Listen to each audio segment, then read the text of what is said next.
Many of you know I did the big NFL study when the NFL was sort of struggling with traumatic brain injury and football, but I just saw so much pain in retired players' families that I knew I had to do something.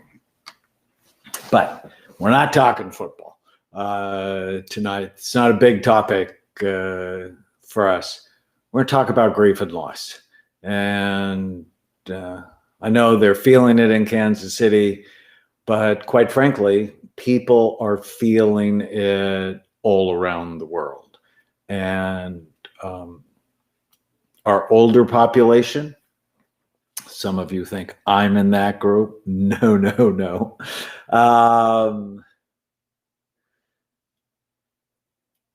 Our older population is suffering more than I can remember them ever suffering because of the isolation and the loneliness. And the younger population is suffering more than ever. In my house, I have an 11-year-old, almost 16-year-old, and a 17-year-old. And last year, this year, they've lost a lot. And it's critical to know how to deal with it. I was on Headline News today, CNN Headline News. I was really fun with my friend Lynn Smith. We were talking about my new book, Your Brain is Always Listening. It is coming out March 2nd. And in the book, I talk about what your brain is always listening to.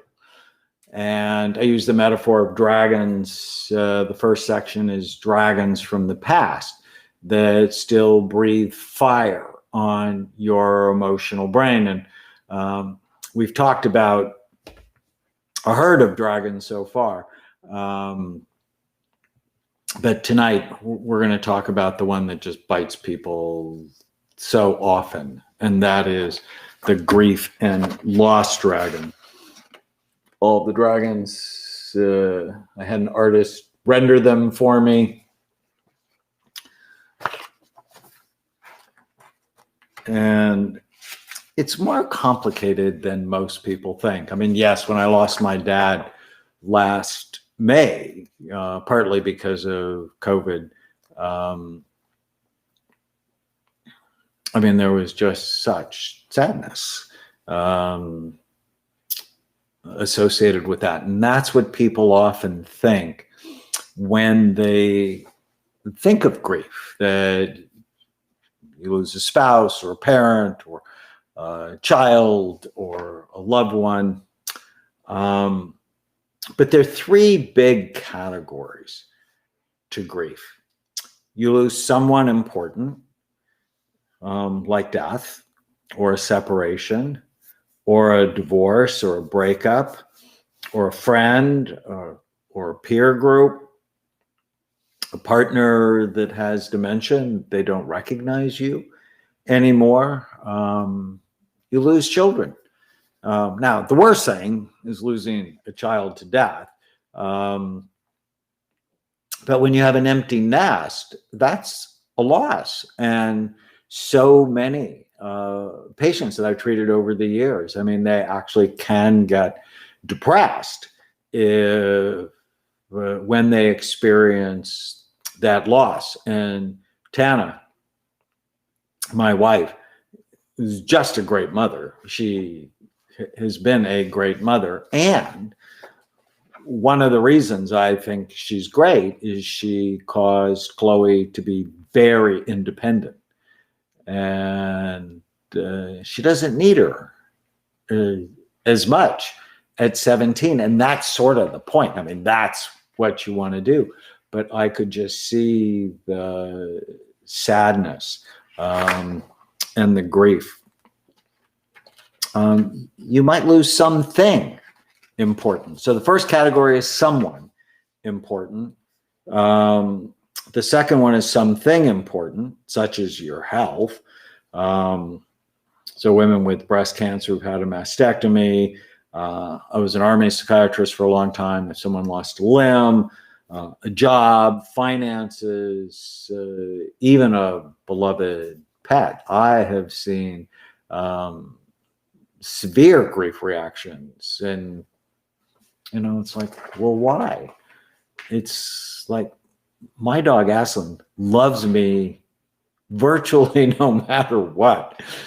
I can't say that about anybody else in my life.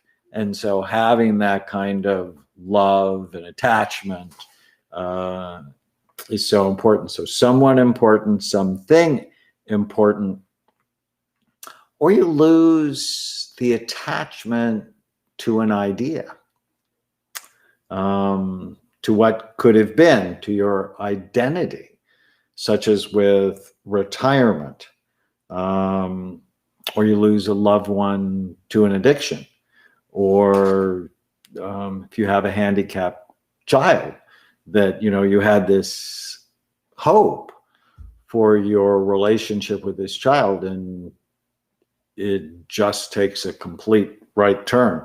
I also see this a lot with the athletes and musicians and actors and actresses that I've seen, that they lose the trajectory of going toward a goal. And if they don't make new goals, they often get lost in themselves. And what can trigger grief and loss? Any reminder of the loss, a sight, a song, a routine, making coffee in the morning, an anniversary, anything. Today's Sunday. Sundays often trigger loss for me because for the last 5 years, virtually every Sunday, I went over to my dad's house and he and I worked out together. We lift weights, and he was almost 91 when he died. He could do a plank longer than I could. It was irritating. I mean, seriously irritating. I'd like go, let's do a minute. And he'd go, let's do 2. I'm like, okay. He goes, let's do 4. And I'm like, oh no. He could do a 6-minute plank at 90. It's pretty weird, actually. But every Sunday, or every time I do a plank, I think of him. And early on, it was a lot of pain for me. And so how do we react when we experience grief and loss, or when the grief and loss dragon breathes fire on our emotional brain? Well, it can be shock, anger, sadness, guilt, numbness, anxiety, insomnia. I remember when I lost someone, it was about 16 years ago. I mean, someone I really cared about. And she went away. And for like 6 months, I was completely not normal. Probably most people know me and go, well, he's sort of never normal. But I wasn't myself. I couldn't sleep. I had chest pain. I had diarrhea. It was just like my whole nervous system was out of whack. And that's how people react. It's like your brain is still looking for something that's not there. Loneliness, physical stress symptoms, and chest pain's very important to get assessed. So I had chest pain when I went through that period of grief, and I went to the cardiologist and my heart was just fine. What happens with grief, it's a different kind of stress, that causes your ventricles, one of the chambers of your heart, two of the chambers of your heart, to beat erratically. And that's what causes the chest pain. But my heart was fine. My assistant, who I adore, Kim, while she's working with me, her fiance died of a heart attack in her arms. And she had crushing chest pain. And my first thought was, it's grief. But the first thing I said is, it's probably grief. You need to go to the cardiologist. Well, we actually found out she had 95% blockages in her coronary arteries. His death likely saved her life.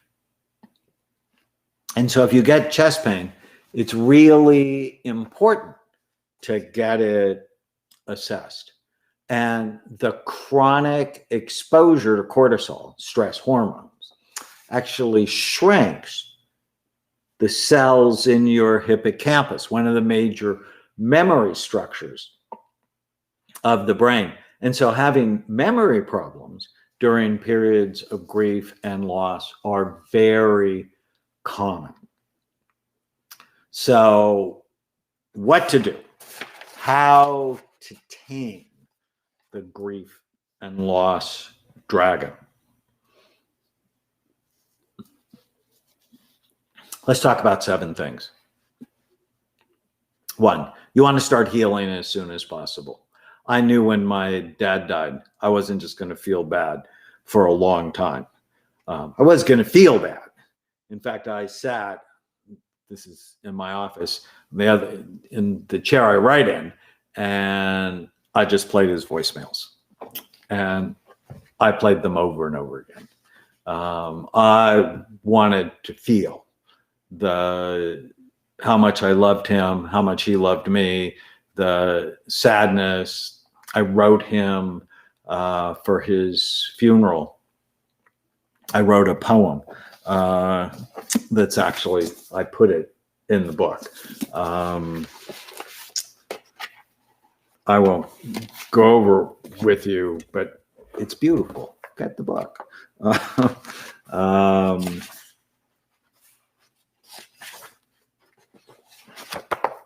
So start as soon as possible, number 1.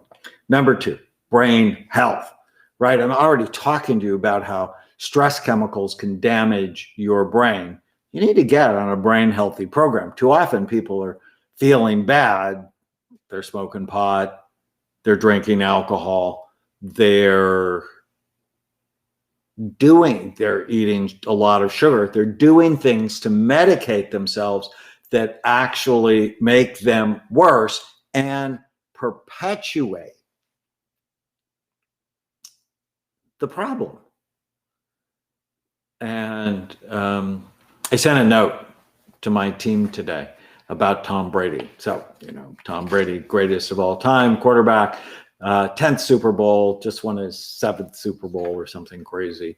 Not a fan of football, but I'm a huge fan of Tom Brady. Because if you actually look at his routine, the New York Post did a headline story of his insane routine. He's basically a brain warrior. He does everything right except football. And that's why, despite being 43, he is still the best quarterback in football. I mean, it's crazy, right? So if you're going to be in a stressful environment, step number 2 is get your brain right. Do the things, focus on exercising, eating right, taking your supplements, new learning. Do not give yourself permission to get off track. I have a great story that I've put in one of my books, Use Your Brain to Change Your Age, about Chris, who lost her 12-year-old daughter, Sammy, to bone cancer, and then just felt terrible and got depressed, started drinking too much, ate the wrong food, went from 130 pounds to 200 pounds. And on the 2-year anniversary of Sammy's death, she was going to kill herself. And then she saw me on TV, and I was talking about brain health, and she said, well, I'll get his book, and if it's a bad book, I'll kill myself tomorrow. She actually told me that. It just horrified me. And but she realized she was doing all the wrong things. So she stopped drinking, she stopped eating bad food, she got on her tennis shoes, she started walking, then she started running, and over the next year got down to her normal weight, felt better. Of course she's always going to miss Sammy. Of course I'm always going to miss my dad. But hurting myself isn't helping anybody. Step 3, fix sleep first. So important. If you don't sleep right, you won't grieve right. If you don't sleep right, you won't think right. If you don't sleep right, you won't make the right decisions. And really take some time and focus on getting the sleep you need. And that does not mean Ambien. That is not a good strategy. Hypnosis, meditation, BrainMD makes something called Put Me to Sleep. We also have restful sleep. There are supplements that can help: magnesium, theanine, GABA, a little bit of melatonin, not a lot, a little bit of melatonin. Number 4 is journal. What happened? If you're having trouble getting beyond grief, there's research that says just writing about it 15 minutes a day after a couple of weeks, significant improvement. The idea is do something. Number 5, be on an alert for an ant infestation. Those of you who follow my work, I talk about automatic negative thoughts, the thoughts that come into your mind automatically and ruin your day. And your brain is always listening. There's a big chapter on how to kill the ants that are feeding the dragons. Here's the exercise. Whenever you feel sad or mad or nervous or out of control, write down what you're thinking. And then ask yourself, is it true? Can I absolutely know if it's true? So helpful. 6 is deal with the triggers. Be on guard for them. And when they come, let the feeling wash over you and then change it. You don't have to stay in sadness. And I have a new course coming out called Overcoming Anxiety, Depression, Trauma, and Grief, and talk about my friend Joseph McClendon, who has a 4-step process to break bad feelings quickly. Practice feeling bad. Like, go to the darkness. I feel the sadness over my dad. And then say, stop. I mean, once you've dealt with it, but you don't, I call it interrupting unnecessary unhappy moments. Say stop. Stand up, take a breath, gives you some space, and then replace it with a happy moment. Like after I did one of my shows, my dad called me and said he was proud of me. And that was not a common thing.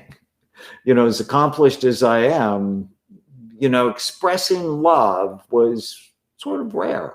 But I cherish that. I hold on to that. And then celebrate. It's like, yes, I don't have to feel bad. I can interrupt unnecessary, unhappy moments. Keep your memory balanced. Too often when we lose someone or something, we over-idealize them. I saw my grandmother do this to my grandfather. I loved my grandfather. I was named after him. He was my best friend when I was growing up. He was a candy maker. I mean, I was attached. But my grandmother was sort of mean to him. I wasn't a fan of her. And when my grandfather died, she just went on and on about how wonderful he was and how much she missed him. And I'm like, you want to keep it balanced. And the bonus strategy, you're still struggling, get help. Sometimes grief and loss can get stuck in your brain. So I've actually published scientific studies on how trauma gets stuck in the brain, and grief often becomes traumatic. And there are treatments that can help. Now, for me, I don't just reach for, oh, take this or that medicine, but supplements like Happy Saffron or serotonin mood support can often be very helpful too. So I hope you're finding this helpful. Tuesday night, February 9th, 5 o'clock Pacific time, I am going to go live for 90 minutes. It's a special event. I'll put the link below. yourbrainisaliwayslistening.com/event. And I'm going to take a deep dive into not only the dragons from the past, but the dragons as it relates to relationships and addictions and bad habits. I'm really excited. We're going to have a lot of fun. So sign up. You can also order my new book, Your Brain is Always Listening, if you go to yourbrainisaliwayslistening.com. And if you pre-order it, I'm actually giving away a free bottle of Happy Saffron, along with some other wonderful gifts. So I hope you have a great night. If you're struggling with grief and loss, use some of these tips. I know they can be helpful to you. Take care.